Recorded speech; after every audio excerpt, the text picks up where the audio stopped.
Alright, I just got a new Zippo in. Let's take a quick look at it. This comes in the normal Zippo box. Nothing special about this box.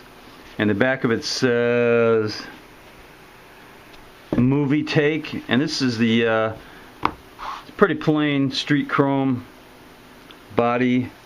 This one was made in,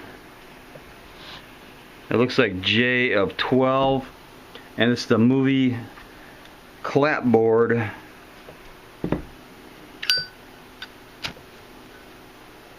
Fires up nice like every Zippo should.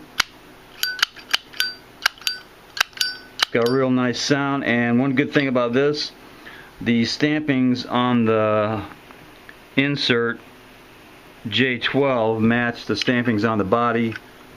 That's always nice to have matching stampings. So that's the Zippo movie take chrome lighter.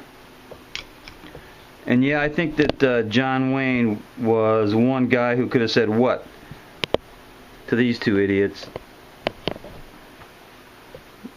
Knuckle bump.